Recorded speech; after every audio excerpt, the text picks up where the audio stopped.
Now let's send it to Ernie Johnson in Atlanta.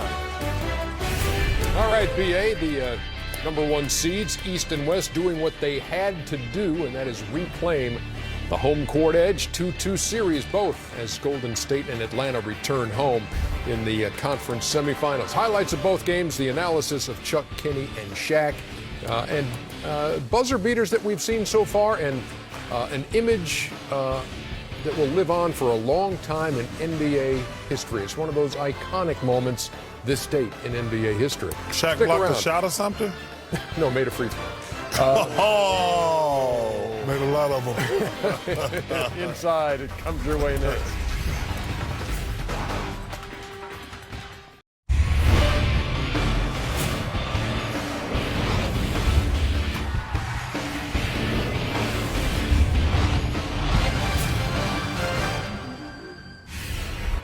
Three out of the four series in the conference semifinals stand 2-2, including the two that you saw tonight here on TNT. It's Inside the NBA, presented by Kia. Ernie Johnson, Charles Barkley, Kenny the Jet Smith, and Shaquille O'Neal. Tomorrow night, 7 o'clock airtime, as the Chicago Bulls Big go game, to Cleveland. baby. Big game. Yeah, no kidding. And then Both sides. Closeouts. the Clippers, well, Close out. close out in the Close out. Clippers Rockets, unless Houston can stay alive at It's home. over, Kenny. No, I can't go against Clutch City and Clutch City. Okay. But that's tomorrow night. As for tonight, Tom Izzo on hand. Tom Izzo, one of the coolest people you Tom ever to the called me. Izzo. Without question. And he's got Zach Randolph and Draymond Green there. And speaking of Draymond, Draymond got up to a great start. He plays with great energy and great emotion. yeah, 11 points in the first quarter, and he knocks down another one. Yeah, he was feeling, didn't shoot the ball well last game, but hey, he's like, he knew their backs were up against the wall and he had to come and play tonight. Marc Gasol bumping with through Bogut, and it goes. Steph Curry. Ooh, give me that. Behind my back. See you. Ooh, Weak. make him look good. That should have been stolen, actually. Yeah, right. Yeah, How you should've going to been. steal it? Because he caused a double team to come, and then when you shoot from there. Ooh, 28-20 after Woke up. one. And you know what? He makes it look Effortless. they exercised the demon, Ernie. They don't woke him up. That's Chuck's guy right there. My guy has got to pick it up, though. Gasol. You're right, Chuck. He's just, Gasol cleans it up 38-32. And now, here comes another Steffertless portion of our broadcast. I mean, you look at the ability to fake. He was just a kanji tonight. They couldn't figure him out. He was a kanji. You know, it's a Japanese characteristic thing. You're from New York. You never been to Japan. there you go. Every Way to time I check use a him, word Chuck. you don't understand. Way to check him, Chuck. Hey, come on. You never been to I've been to Japan, thank you, Harry. Spell And it, I've been tough to guy. Come on. K-A-N-G-J-I. Benji, I B-E-N-J-I. think you mean Gunji. Oh my gosh, these guys, man. Steph Curry drawing contact from Jeff Green. Not a lot of contact. I'll but keep it in elementary school, Chuck. Okay, please do. enough. 2 syllables here on Inside. Just You know, like anytime the you show. jump a guy get in the air, you just got to go ahead and hammer him. You can't let him get a three-point play. It was 61-44 at the half, which is a good sign because you know what? Golden State, if they lead any game at any point in the game by 15, they are 51-0. Wow. You know what? We should always leave at halftime then. Well, once they get to 15, they should. 51 and 0, Ernie. At any point in a game, That is an impressive stat. Yeah, it is. That means they don't blow leads, Chuck. Well, why are we Don't still blow- here? If we knew they were going to win the game. Well, this we could have left been the at first. halftime. This could have been the first one, but I agree. That's right. Yeah, I like that stat. Actually. Well, first of all, Ernie didn't come up with it. Yes, you did. No, Underdog did. actually, Halima. Damn. Oh, I forgot about Hal Galima. We have an endless supply of information coming from our research. Well, I tell you, I love Hal to death, but I tell you what, a couple of weeks he Oh going my to old goodness. folks home. Oh my goodness. Klay Thompson And came to one play on the other tonight, side. too. Klay Thompson came to play tonight. Yeah, but this shot is just incredible. Hand in your face, step back, not even step back, but fade out of bounds three. You know, you're up 74-49. You are rolling. Oh, You the are Grizzlies fans giving them that. He was wearing a Golden State shirt. You sure? Yeah, don't you know the Yeah, color? that's why the second guy didn't get it. Oh, it says Grizzlies on the bottom. No, it didn't. Want to put some money on that? We just did. Here we go. Want to put some money on Here that? we go. Bring it back. 4.5 minutes into the show, and here we go. Bring What it does back. the guy have on his T-shirt? Okay, 101-84 is the final score. Series is tied up at 2 games apiece. Curry with 33, fourth time in 8 playoff games that he's had at least 30. And I understand he's at the podium. Is that correct? We'd like to see that. That's awesome. Let's hear it. You know, we have a good team. Obviously, we won a lot of games, and our guys are talented. And chances are, sooner or later, the shots are going to go in. But as I said, more importantly, the competitive nature of these guys, I thought, shined through.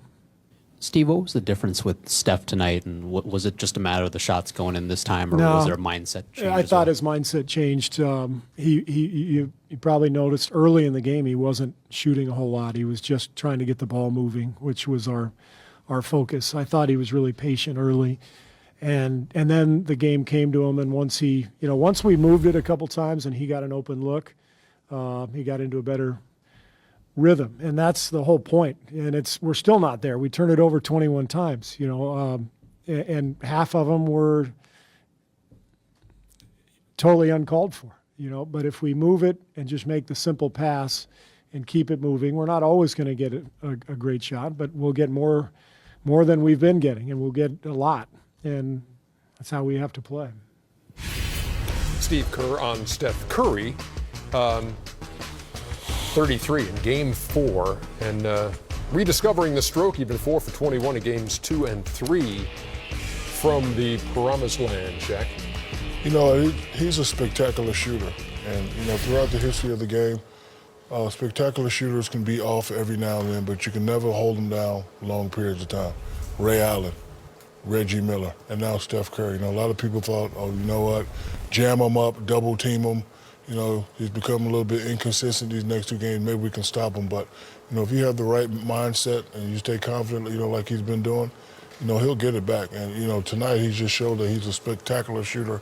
You have to put him in that category. Larry Bird, Glenn Rice, guys like that. And, they may have 1 or 2 bad games, but you can't slow them down forever. And remember, the question was asked, when both of these guys are off, you have a chance to win. But when they're on and then the others play well, they look pretty good. Steve Kerr had called this the moment of truth for his team. Did Golden State show you something tonight, Chuck? Not really. They did. When they make shots, they're tough to beat. I mean, this series is. You look at this series. I think they talked about it. They outscored the Grizzlies in the paint. The Grizzlies not going to win that game if they don't outscore them by big numbers in the paint. Well, they're the top 2 teams in the league in points in the paint. Yeah, but one of them's just bully ball, and the other one's getting layups and things. But the key to Golden State is, are they going to make enough jumpers? They're a terrific offensive team. I do think one thing. We knew that they got the best record in the NBA, but they're a jump shooting team. They made them tonight. The series still 2-2. What's interesting to me, I said this at halftime, when you watched Atlanta play tonight, I thought that they learned some in that game Saturday because they played at a much faster pace tonight. Coach Budenholzer did a really good job playing the 2-point guards together. I actually think Memphis learned something tonight because if you look at the numbers, they outplayed Golden State in the second half, basically, with a small lineup. They made their runs when they went small. The last couple of minutes, they had trash in the game. Guys were just out there screwing around. But when they tried to make a run in the game, they went small. Oh, you thought Memphis outplayed Golden State in the second half tonight? Yeah, I did. I thought they did. When they went with Jeff Green, Vince Carter, and those guys, and they took one of the big guys out the game, I thought they outplayed them in the second half. And hopefully... You said also that you thought the winner of this game would win the series. Do you still think that? I do think they're going to do that, but I'm saying... So you think Golden State will win the series? I do now. I thought whoever won both of these games might win, but I'm saying if I'm Memphis, you can learn something in losses. I thought they outplayed Golden State in the second half with the small lineup. Well, I don't think that they outplayed. Just my opinion. His opinion, they outplayed him in certain areas. He probably was looking for a certain thing, but I was looking at the reason you make jump shots is because you don't have a hand in your face. And the way you don't get a hand in your face is penetration off the dribble or by throwing it in the post. I thought that Golden State did not penetrate off the dribble in those games that they've lost, and Steph Curry didn't play well. When they dribbled and got into the paint, all of a sudden, any shooter will tell you it's much easier to shoot with a guy 1 step away from reaching out instead of right there. So, to me, the difference was they made shots, but the reason they made shots is because they penetrated off the dribble tonight, which they had not done in the other game. Ernie, the reason I said they outplayed them in the second half, it was a tie in the second half. Yeah, but Golden State had a huge lead. I mean, I know, that's my point. Memphis changed up in the second half. They didn't play if you watch the game, they went small. They took one of their big guys out the game because you can't just walk the ball up and down the court when you're down 20 points at halftime. The coach acknowledged that. Like I say, they never got the lead down to 10, but to play them even in the second half with a small lineup, they can use that going forward if they get down. Because Memphis want to play two big guys and beat you to death. That's not going to work if you're down 20 points at halftime.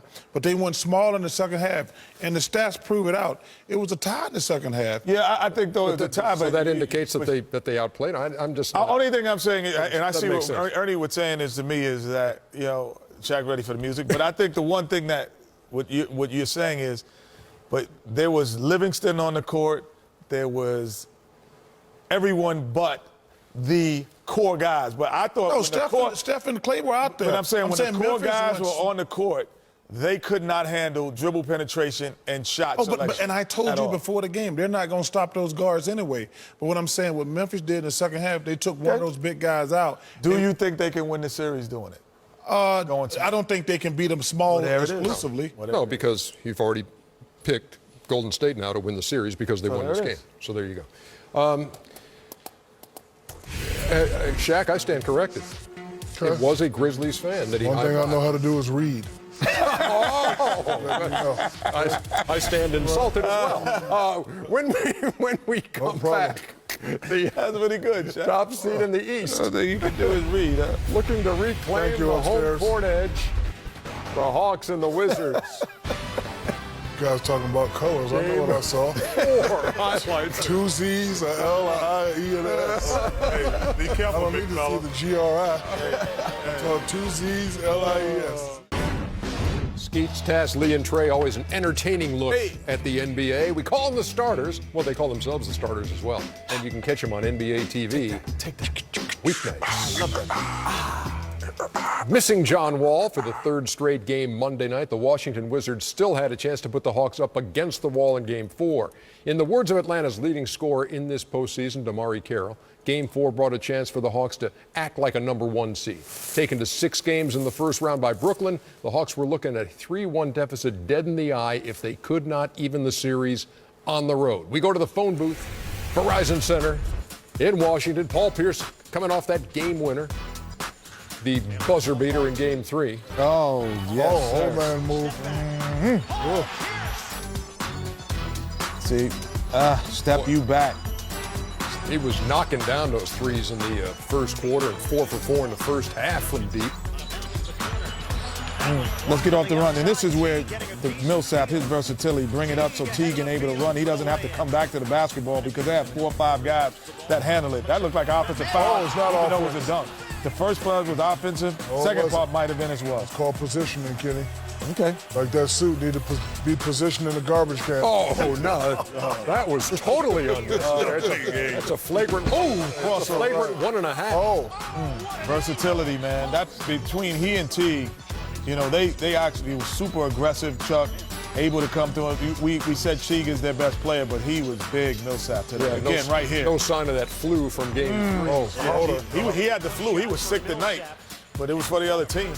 Yeah, the Hawks only going to go as for Jeff Teague taking. 65-55 at the half. That's cash. give me that. That's cash. That's cash. 9-0 start to the third quarter for the Wiz. Oh, that's and right. they pull within 1. I was like, why is he jumping around? His hand is But they could not get over that hump. Paul Pierce for 3. Tell you what, I always think the first game without really a game, especially at home without your star, is easier. But once then reality. Well, they played hard and played smart. They played together, so it's tough. They played well enough to win this game. I'd say that. one shot away. Yeah, they played well enough to win. Beal had himself a 34-point night. And Randy Whitman is, I think done a great job. Then Will Bynum has come in and gave him some pretty good minutes off the bench. Look at Teague, who just said, hey, we got to drive the ball in this game, and he takes it to the rim. Yeah, he was the difference in the game. He had 26 and 8. 97-90 the count, and there is Al Horford. I give wide Coach open. Budenholzer, he made a nice adjustment playing those 2 point guards together to help speed up the tempo. Ramon Sessions. He's done a good job in there for John Wall. And it was 101-97. This is a cold-blooded. Yeah, you got to step up. You got to make them get to the Game, set, and match. got to right make there. them get to the rim in those situations. Now it's 104-99. It wasn't game, set, and match because they came back, they had to cut it to 3, got the ball back off a tough block right here by Beal. They're in the mix. We get a timeout. Ernie, we get a timeout, Ernie. And the Wizards going to draw one up. Randy Whitman and look at Paul Pierce. Don't scratch the play, Paul. Got the nod from Paul, and he's got a great look. Great. Oh, that's good. He hesitated, Kenny. Yeah, he did. Much. Yeah, and like I said, I know as a shooter, he looked down at Crowder at the He hesitated floor. right there. So he could see him out the corner of his eye. That's a tough shot to knock down. Right here, he should just let it go. I think he Just was let it go. surprised He was that wide open. Yep, I agree with that. Yeah, I think he just was totally like, what?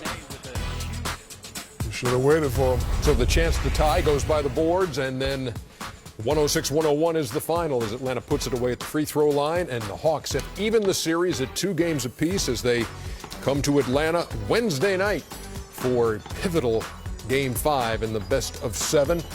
Jeff Teague with a 26, 4 rebounds, and 8 assists. Paul Millsap goes for 19. Horford goes for 18. And Bradley Beal in a losing effort scores 34. You need more on this game? We provide David Aldridge. For after the Atlanta Hawks had thoroughly outplayed the Wizards most of the night, Washington somehow found itself down just 3 points with seconds to go, and the ball in the hands of a man who has made a living rising to the occasion. Pierce, fall away at the horn. It's gone! Paul Pierce does it again! Pierce for the tie! No good! I missed. I mean, what you mean it was different? It missed tonight. But you got what you wanted. Yeah, I mean, I thought I got a great look. You know, it's the way it goes sometimes. You know, sometimes you make them, sometimes you miss.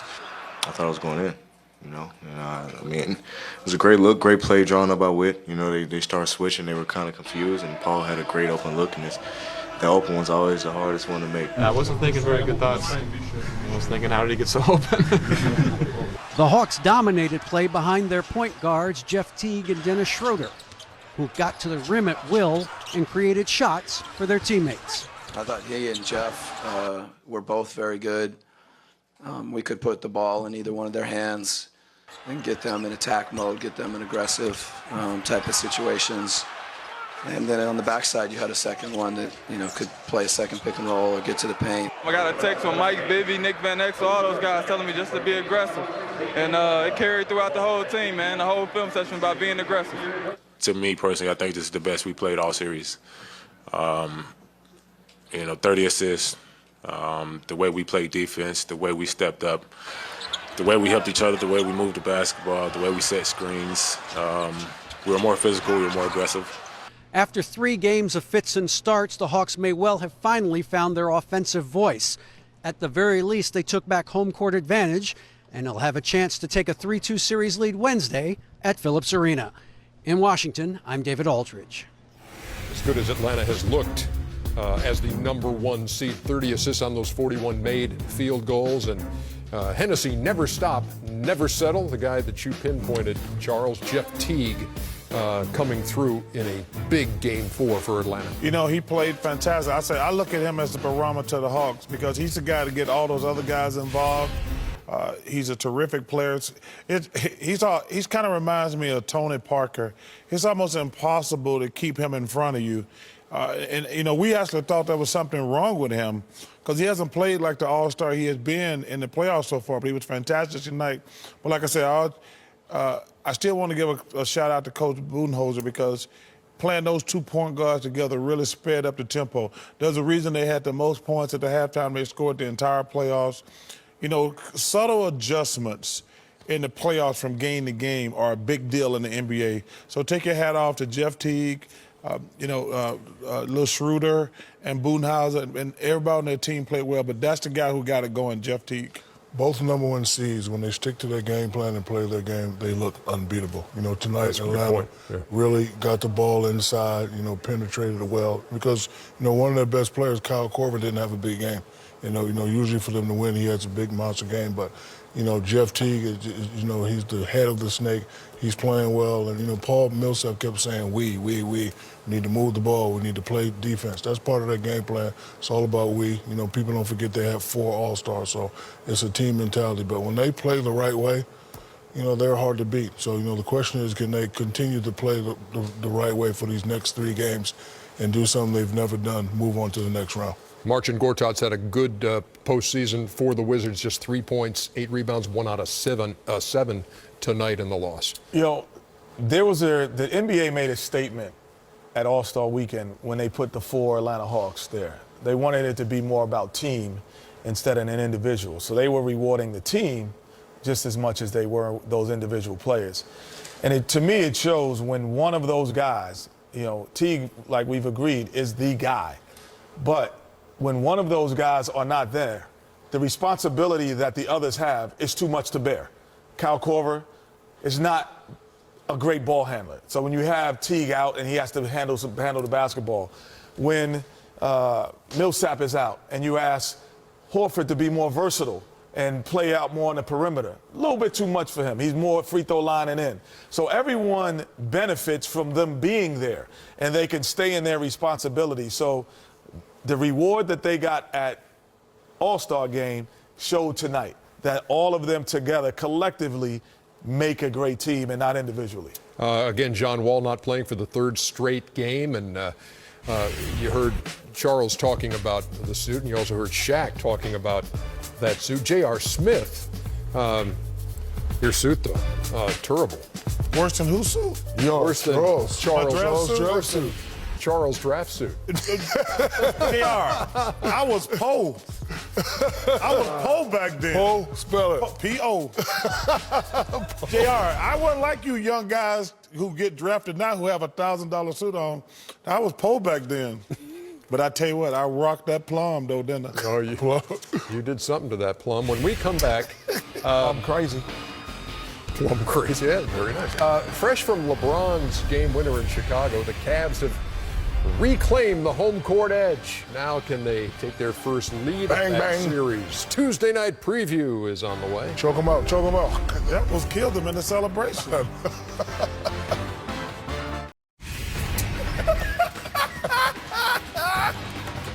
Follow more NBA on TNT Social.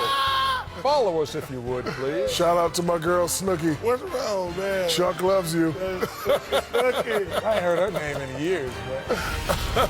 She's married to Johnny. How'd you know? See? Oh, my God. How do you know these things, man? Tomorrow night. Shout out to Honey Boo Boo. Stop it. What about Papa Bear and Mama Bear? Come on. Followed by the Clippers and the Rockets. Everybody use ketchup on their spaghetti. Come on. Don't you put ketchup on spaghetti? Shout out to the Swamp people. Oh, I love the Swamp people. Hey, Troy. Come on. RJ and J. Paul. Come on, man. I love Swamp people.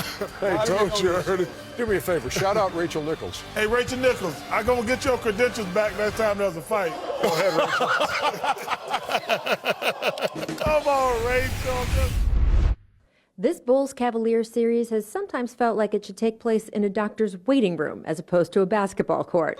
Chicago's Pau Gasol did not practice and remains questionable for Game 5 with a hamstring strain. LeBron James received intense treatment for his twisted ankle, but he did practice. As for Kyrie Irving, well, after an MRI confirmed tendinitis in his left knee, in addition to a sprained right foot, he said that he's also now, quote, a decoy out on the floor.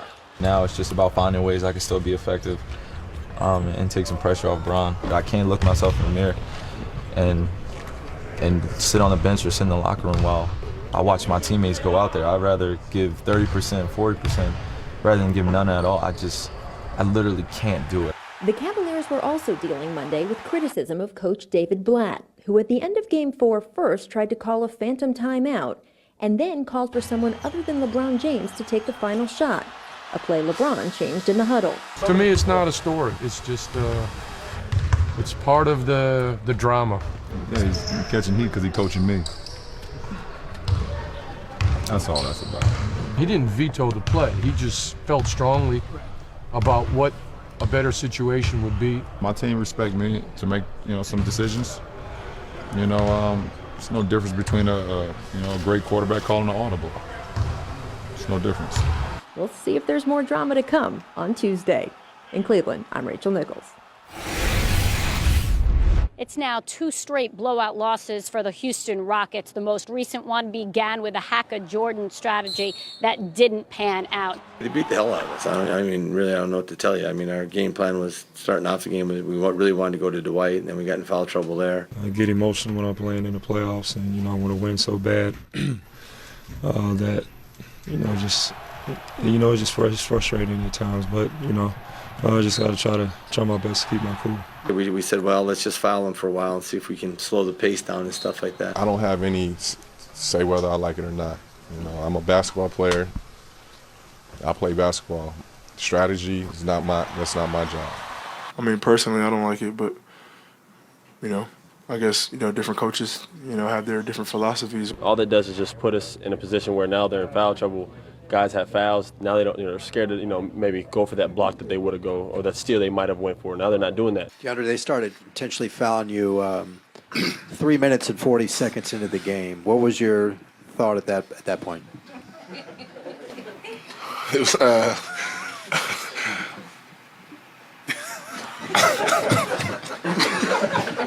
Yo, answer the question, man. You can't just get up. I just tried to stay focused, and we executed.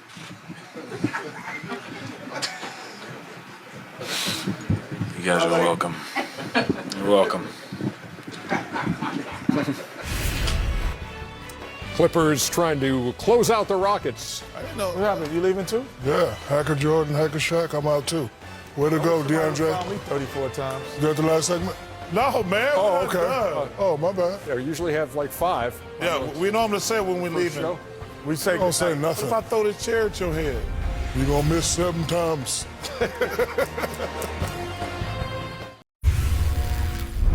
We welcome you back. Let's go back to 1980. This date in NBA history, and Dr. J. Oh, look at this move. Oh, my goodness. Did he come down? One of the all-time greats he came around. down. I never really noticed. Mark Landsberger. No, he didn't come down. He didn't come down. What? The Dr. J never traveled. Well, I didn't say he never traveled. Tell you what, man. Getting the play, I called Moses Malone dad. Dr. J was great to me, man. Oh, my. That is maybe. I got to get the Sixers have released these photos. Hold on. I don't know if you've ever seen them. Dr. J, I need one of them, brother. Did they release these photos the last time? I need to see that one. I think this is the last time they had a good team. Can I see that first one again? Where the ball was. I need one of them, brother. Can I see the first one? That one was crazy. Yeah, ooh. Tell you what, I know Maurice Cheeks know what he looked like. He can only see out of one eye and see Oh, Dr. my J. gosh. Why would they wait till now to release it? Because they need some positive pub. Golly, those folks, who had that for 18 years and 20,000 years? You know that, Kenny? Maurice Cheeks can only see out of one eye. The one Dr. J was. Yep. He know what everybody else. Game 2 of our doubleheader, if you're just joining us. 101-84, Golden State ties the series with the Memphis Grizzlies. And the Grizzlies head coach Dave Yeager and Tony Allen after the game. They made us look really small, and they were very physical with us, like you said, and we got to do a better job of getting the ball to spots on the floor. But, they got all the loose balls. They got the long bounces. The offensive rebounds tortured us. Miss a shot, we relax. They run it down, get another opportunity to take a shot at you. So, without a scientific estimate, I think there was 96 possessions. So 96, to give up 101 is not the worst thing in the world, especially to them. We're going to have to score 100 points. At some point, we are going to have to score 100 points to win a game against them. You can't just keep running your defense out there and leaving them on the field so long. So that's where it's at. Was there maybe that you guys were a little tired tonight with everything? Ain't no excuse, bro. Ain't nothing about tired. Ain't nothing about hurt. Ain't nothing about nothing. It's about the basketball game, going in there, competing, and valuing each possession, holding our hats on the defensive end, and executing offensively. So some games are better than others. Today, the Warriors got the best of us. Series tied at 2 apiece. Game 5 Wednesday in Oakland. Spoken like a true warrior. I love that dude, man. That's basketball right there. I No love that strategy. Tony Allen dude. Spoken like a true Grizzly. That's right. Hey, what? We always. It's time for EJ's Meatloaf Saturday Night. Presented by Taco Bell. Whoa! And you know why? Because Taco Bell always does our buzzer beaters, and we're looking at the buzzer beaters from these playoffs. Jared Bayless, his dad's my psychiatrist. Oh my gosh, he works hard for that money. I'm telling you, he helped me out, Dr. Bayless. Thank you, Doc. There is Doc, we need some more pills for Chuck. Derrick Rose with a buzzer beater. Paul Pierce with a buzzer beater against the Hawks. Oh, of course, on Sunday afternoon, you had LeBron James with the buzzer beater against the Chicago Bulls. Tell you what, man, that guy's a great basketball player. God gave him everything but hair. Okay. And so that Chicago-Cleveland series has had 2 buzzer beaters, and as we pointed out when it happened, the last time there were 2 buzzer beaters in one playoff series, it was 1997, and you were there. It was Houston against Utah. Houston against Utah. Yeah. John Stockton shot that jumper in the mouth. Oh, John Stockton. Remember the first one? Yeah, hey, Chuck. Remember Eddie Johnson. Eddie Johnson. Oh, Eddie Johnson. Then he danced backwards. Watch how he dances backwards off the court. He started dancing all the way down. Hey! Here's the dance. Here's the Eddie Johnson dance. One of the great guys I ever played with, Eddie Johnson. And then we know what the second buzzer beater. Y'all would have had Sam Chuck. Kenny Smith. Y'all Chuck, switch everything. Carl Malone holding people. That's slow. That's slow rotation. Carl Malone holding bear hug like he holding K. Chuck, No, that's called. Hey, Look at here. Carl Malone holding. He don't hold K that No, hard. that's called slowtation. Look, hey, listen, I played against John Stockton. He's one of the greatest. Hey, he made just shake. That had to hurt so bad. No Sam Cassell, no Kenny Smith, no Chip. Yeah. That had Didn't get to the finals. In all seriousness, to watch that thing. Who would lead John? You think I would have left John Stockton if I was on that team? I was guarding Carl Malone. I'm letting you know it. Switch everything. I would have never Under left 5 John. seconds, switch You wouldn't have had everything. to switch because I would have never let him have that shot. I would have never. Sam Cassell would have never let him have it. I don't know what y'all was thinking. Look at Carl Malone holding. Look at Carl Malone holding. He ain't holding you. You got to rotate. No, listen, Carl Move Malone. that big old jelly button, rotate. Listen, let me tell you something. Carl Malone, I'm telling you. Yeah, Sadell 3 on that team. Stop it. I can't remember. Oh my gosh. Come on, man. Carl Malone holding. He don't even hold K that hard. That's a foul. So tomorrow night we're not going to be here. TNT will be on the air. Matt Weiner's going to be here. Okay, who else is going to be? Isaiah Thomas, Grant Hill, and Chris Bosh will be here. We've got to go to New York. We've got we got to go kiss the bosses behind. It's a big sales presentation called the Upfront. So we Isaiah Thomas, I'm going to graduate from college. Thanks for me reminding. Congratulations, Rick Mahorn, graduating. We promise. Happy birthday, Miles. Oh, yeah, go to CarolinaBasketballCamp.com. My basketball camp. And drink Soda Shack and man up with the icy hot. Good night, everybody. Hey, Bob.